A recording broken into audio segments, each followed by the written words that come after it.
Katanya pendapatannya, honornya ada yang 50.000, 200.000. Terkait dengan nasib Ustadz Ustadzah, Iya. guru Madrasah Diniyah Tamiliyah, memang sangat miris. Ya, mudah-mudahan ini menjadi sebuah masukan, dan mudah-mudahan pula ini Pak Kiai Lukman ini didengar oleh para pemangku kebijakan. Ya. Political will-nya itu harus ada di presiden. Assalamualaikum warahmatullahi wabarakatuh. Pemirsa pada Suat TV, kali ini saya Yusuf Bars akan mengulas soal nasib para ustadz madrasah diniyah. Katanya pendapatannya, honornya ada yang 50.000, 200.000. Sungguh miris mereka seorang ustadz, para ustazah yang memberikan ilmu agama, tetapi apresiasinya ya seperti itu. Untuk mengulas lebih detail, saya sekarang bersama dengan Kiai Haji Lukman Hakim, MSI, sebagai Ketua Forum Komunikasi Diniyah Tamiliyah. Ya, apa kabarnya? Alhamdulillah, assalamualaikum. Baik. Ya, waalaikumsalam. Kiai Lukman, Anda sebagai Ketua Forum Komunikasi Madrasah Diniyah, fakta di lapangan itu seperti apa sih nasib mereka itu? Apakah benar ini begitu mirisnya pendapatannya atau seperti apa? Ya, terima kasih Bang Yusuf. Jadi kalau bicara terkait dengan nasib Ustadz Ustadzah, guru Madrasah Diniyah Tamiliyah, memang sangat miris. Kita semua tahu bahwa Madrasah Diniyah Tamiliyah punya andil yang sangat besar bagi bangsa kita, bagi bangsa Indonesia. Madrasah Diniyah Tamiliyah adalah lembaga pendidikan asli Indonesia, dan ini tidak kita jumpai di negara lain.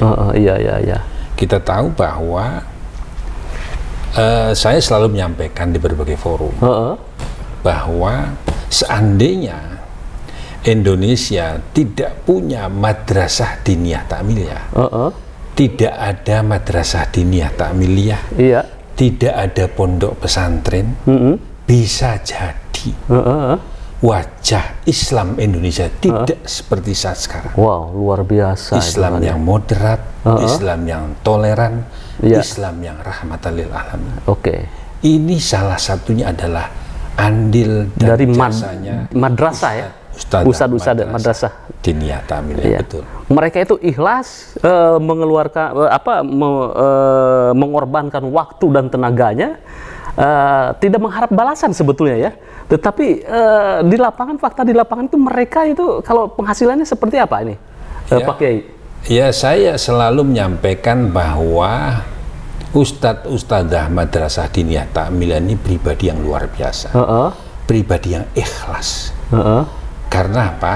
Di tengah-tengah arus modern, seandainya tidak ikhlas, pasti udah cabut. Udah tidak mau menjalankan tugasnya, mengajarkan alif bata kepada anak-anak. Betul. Jadi kita bisa bandingkan, apalagi di kota besar, UMR itu Jabodetabek semua di atas 4 juta. Dan itu pun hampir setiap tanggal 1 Mei ada demo minta kenaikan. Lah ini para ustadz ini tidak pernah demo. Mereka ikhlas. Tidak ada UMR-nya ya? Nggak ada UMR-nya, Pak Yusuf. Gimana mau demo? Sekarang begini, pendapatan atau bisaroh, maisha, honornya itu berapa sebenarnya? Yang mereka dapatkan itu fluktuatif, sejalan dengan seberapa banyak muridnya, sahariyah atau SPP yang masuk. Karena begini, di MDT ini, Madrasah Diniyah Tamiliyah ini unik. Jadi kalau mungkin di sekolah umum ada siswa yang tidak bayar SPP, maka bisa jadi ada peringatan 1, 2, 3 dan seterusnya. Di Madrasah Diniyah Ta'miliyah ini, murid santri yang nunggak itu udah biasa. Dibiarkan ya, nggak bayar biasa. 7 bulan, 8 bulan, itu biasa nunggak. Emang berapa tuh SPP-nya? SPP-nya variatif. Antara? Ada yang 5.000. 5.000 1 bulan? 5.000 1 wow, bulan. luar biasa ada ini. Yang 10.000. 10.000. Ada yang 20. Kalau DKI antara 25 sampai 50.000. Ada yang 2.000 nggak? Jadi begini, ada satu kasus di daerah ketika diberlakukan SPP Syariah, terus bulan berikutnya santrinya berkurang. Nggak pada ngaji? Nggak pada ngaji. Aduh, luar biasa. Maka kebijakan sekolah madrasah diniyah setempat adalah menggratiskan. Jadi banyak sekali di berbagai pelosok yang tidak dipungut syariah atau SPP, tetapi gratis. Ustadznya ikhlas, yang penting anak-anak santri mau belajar agama yang benar, itu aja. Lah ustadznya itu penghasilan dari mana itu? Ya, sebagian mereka ada yang bertani kalau di kampung ya. Ada yang berdagang ala kadarnya. Ada yang buruh. Ada yang kerja serabutan dan lain-lain. Pokoknya serba bisa lah Ustadz. Palu gada ya. Jadi sebetulnya kondisinya seperti itu ya. Ustadz yang mengajarkan ilmu agama ke anak-anak, kemudian mungkin fasilitasnya seadanya, juga apresiasinya seadanya. Nah, ini sebetulnya tanggung jawab siapa nih, Pak Kiai? Ya kalau bicara tanggung jawab semua ya. Masyarakat juga punya kewajiban tanggung jawab bagaimana menyekolahkan, menitipkan anak-anaknya untuk belajar agama. Kita terkadang miris melihat potret bahwa sebagian masyarakat kita ketika anak-anaknya pengen mungkin kursus bahasa Inggris dan komputer dan lain, bayar full di depan aja mau. Tetapi di sisi lain terkadang ada masyarakat kita yang untuk syariah 10-20 ribu aja terkadang nunggaknya minta ampun ya. Ini realitas. Ini realitasnya di situ ya. Tapi begini Pak Yusuf, alhamdulillah sekarang ini kita tidak bisa pungkiri bahwa pemerintah daerah sudah banyak juga yang memberikan apresiasi. Ada kebijakan-kebijakan daerah tertentu yang memberikan insentif. Ada yang 100.000 1 bulan kepada ustadznya. Pada ustadz, ada yang 200.000, ada yang 530.000 dan lain-lain. Tentu ini mungkin sesuai dengan kekuatan APBD. APBD-nya. Kita yang penting kita apresiasi lah, luar biasa. Di Indonesia yang di bawah FKDT ini sebetulnya ada berapa ribu yang tergabung, madrasah yang tergabung, dan berapa ribu ustadz yang tergabung? FKDT alhamdulillah sejak berdiri, kita berdiri 14 April 2012. Sekarang sudah ada di 34 provinsi, termasuk Papua, NTT kita punya, dan 420 cabang. 420 cabang, kabupaten kota. Itu pengurus? Iya, DPC-nya. DPC-nya. Kemudian madrasahnya ini? Madrasahnya kalau data di data EMIS itu sekitar 84.000. 84.000 madrasah. Ustadznya? Ustadznya ya kita memang sampai sekarang masih melakukan database ya, belum selesai. Tapi perkiraan kami bahwa Ustadz Madrasah Diniyah Ta'miliyah itu kisarannya sekitar 1 jutaan. 1 juta orang ya, Nah 1 juta orang berarti di 34 provinsi, kemudian juga ada 84.000 madrasah diniyah. Terus kemudian 1 juta. Ini luar biasa, ini potensi nih. Tetapi potensi ini belum ada yang benar-benar incas. Apakah itu pihak pemerintah, apakah Kemenag atau presiden atau calon presiden ini? Itu bagaimana ini? Ya, memang benar. Jadi sebagian petinggi kita yang kebetulan tidak berlatar belakang santri. Artinya orang biasa, tidak berlatar belakang santri, memang tidak banyak tahu dan paham tentang Madrasah Diniyah Ta'miliyah. Iya. Sebagian beliau-beliau lebih paham pondok pesantren. Iya. Tapi sesungguhnya bahwa Madrasah Diniyah Ta'miliyah ini 3 kali jumlah pesantren. Pesantren kan sekitar 28 ribuan. Iya, iya, iya. Ini Madrasah Diniyah Ta'miliyah yang legal, yang artinya berizin operasional, itu sekitar 84 ribu. Iya, iya. Tapi begini Pak Yusuf, bahwa sebaran Madrasah Diniyah Ta'miliyah ini memang masih terkonsentrasi secara besar di Jawa. Oh, di Jawa ya. Oke, ya, di Jawa. Ya, ya. Jawa Timur dan Jawa Barat. Ini masing-masing punya sekitar 27 ribu. 27 ribu. Ya. Jawa Timur 27 ribu. Madrasah Diniyah ya. Jawa Barat pun sama. Iya, iya. Sementara di daerah lain, saya contoh di Sulawesi Tenggara. Sulawesi Tenggara itu data yang ada Madrasah Diniyah Ta'miliyah sekitar 85. 85. Satu provinsi, kecil sekali ya? Ya, 17 kabupaten kota, sekitar 85. Makanya saya punya bayangan, punya harapan ke depan. Kalau pemerintah bersama kami mau bersama-sama memerangi kelompok-kelompok radikal. Iya. Yang banyak melakukan ujaran kebencian, maka harus ada kebijakan, kebijakan terkait dengan sebaran Madrasah Diniyah Ta'miliyah. Oke, iya, iya, iya. Saya berharap ke depan di luar Jawa paling tidak ada satu desa minimal, satu Madrasah Diniyah. Oke. Ya, karena ini penting sekali agar bersama-sama pemerintah nanti para ustadz memberikan pemahaman Islam yang benar, Islam yang rahmatal lil alamin, Islam yang moderat, yang kedepannya Islam yang cinta tanah air. Ya, sebelum mengarah lebih jauh, Madrasah Diniyah itu batasan usianya berapa? Terus klasifikasinya disebut Madrasah Diniyah itu seperti apa? Jadi Madrasah Diniyah Ta'miliyah itu ada 3. Madrasah Diniyah Ta'miliyah Awaliyah atau Ula, itu usia SD.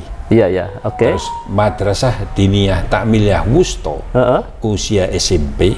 Dan Madrasah Diniyah Ta'miliyah Ulia, itu usia SMA. Oke. Itu jadi 3 juga sama. Jadi nah, memang perjalanan waktu ya, terutama sekarang kan dunia medsos luar biasa.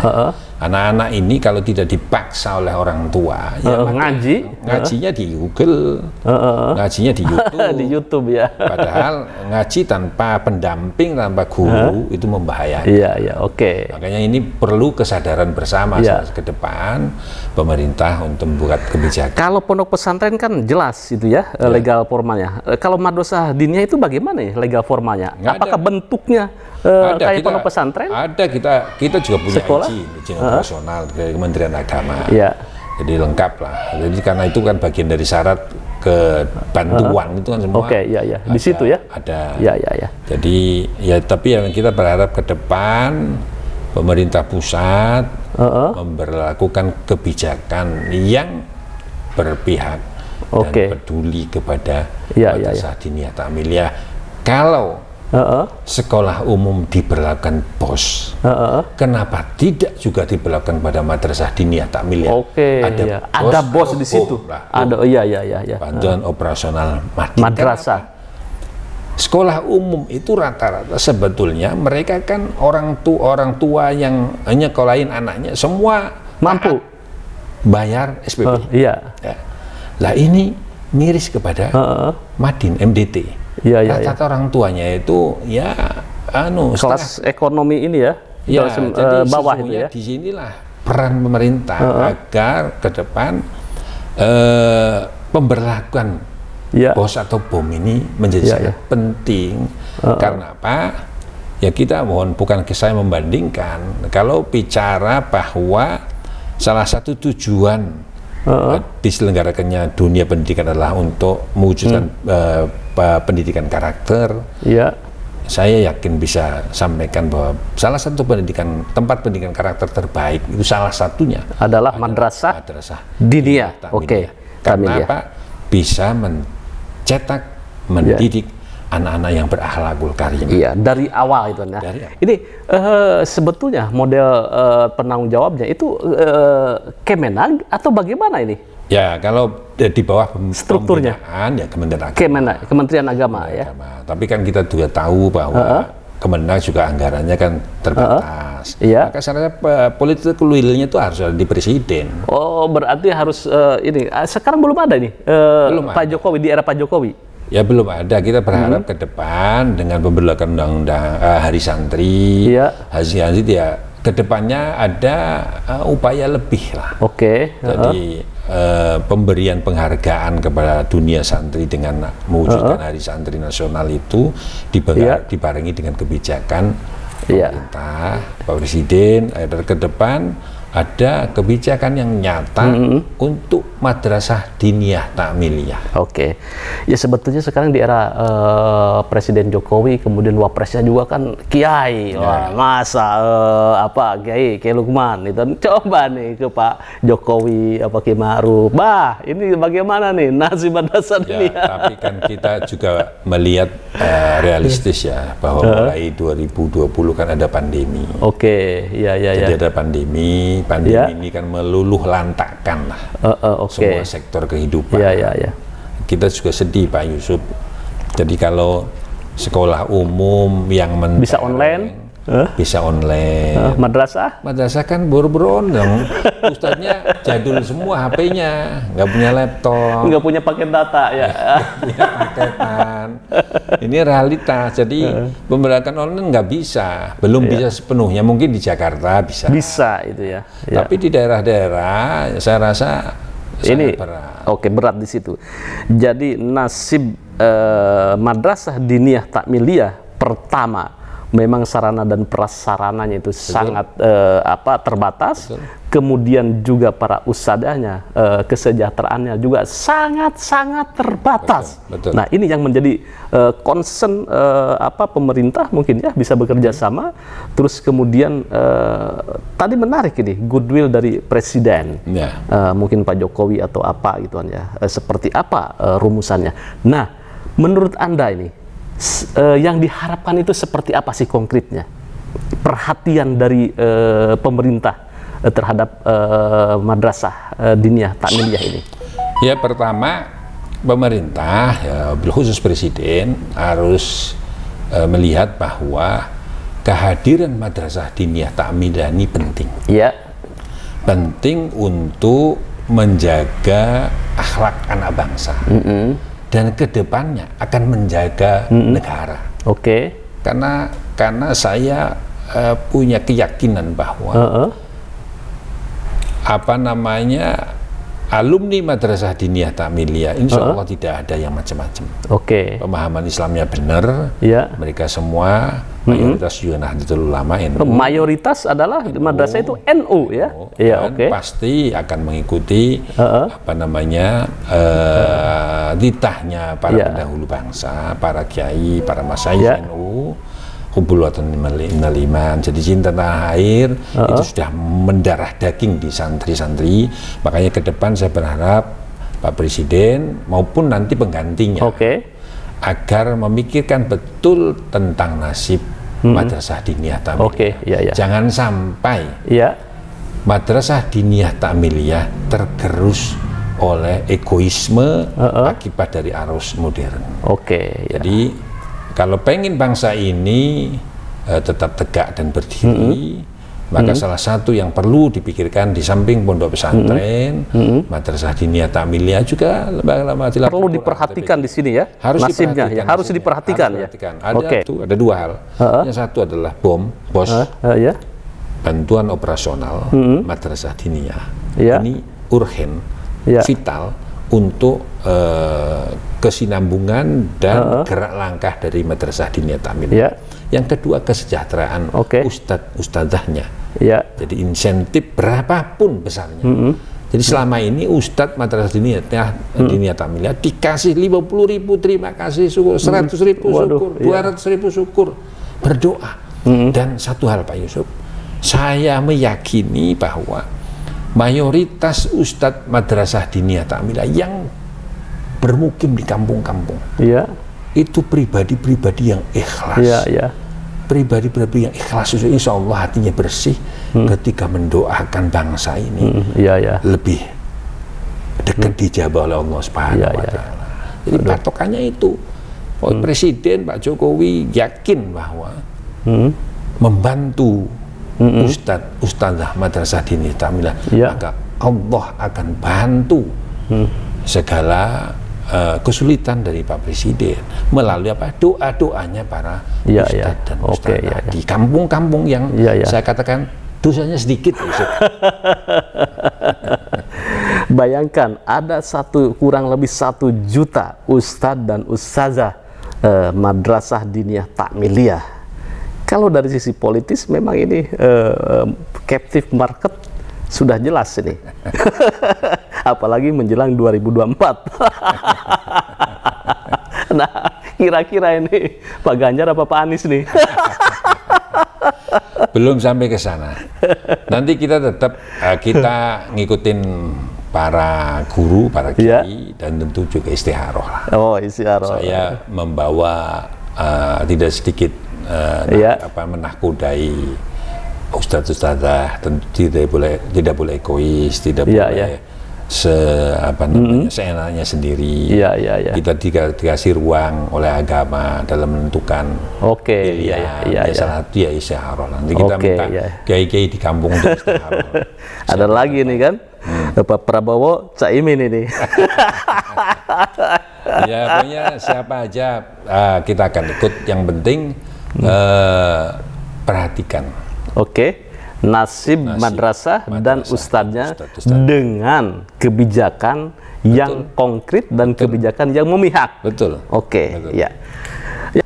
Ya mudah-mudahan ini menjadi sebuah masukan, dan mudah-mudahan pula ini Pak Kiai Lukman ini didengar oleh para pemangku kebijakan, baik itu oleh Pemkot atau Pemkab atau Pemprov di masing-masing daerah, bahwa keberadaan madrasah diniyah ini adalah sangat penting untuk membentuk karakter building anak-anak bangsa ini.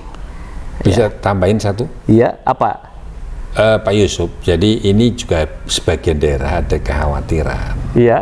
Kekhawatiran terkait dengan ada sebagian pemerintah daerah yang mau memberlakukan full day school, sekolah 5 hari, sekolah sampai jam 4 sore. Lah, jujur kami FKDT menolak, karena sekolah sampai jam 4 sore berpotensi memberangus keberadaan madrasah diniyah ta'miliyah, karena anak-anak sudah jam 4 sore udah capek, tinggal tidurnya, nggak mau sekolah. Makanya saya berharap nih Pak Yusuf didengar oleh para pengambil kebijakan agar janganlah memperlakukan full day school, karena ingat ada madrasah diniyah ta'miliyah yang di situ penting kehadirannya untuk bangsa dan negara. Oke, terima kasih. Bagaimana menurut Anda? Bagaimana empati Anda? Apakah nasib para ustadz dan madrasah ini perlu diperjuangkan keberadaannya dan kesejahteraannya, atau seperti apa? Saya tunggu komentarnya. Terima kasih. Jangan lupa like, share, subscribe pada Suha TV. Wassalamualaikum warahmatullahi wabarakatuh. Waalaikumsalam warahmatullahi wabarakatuh.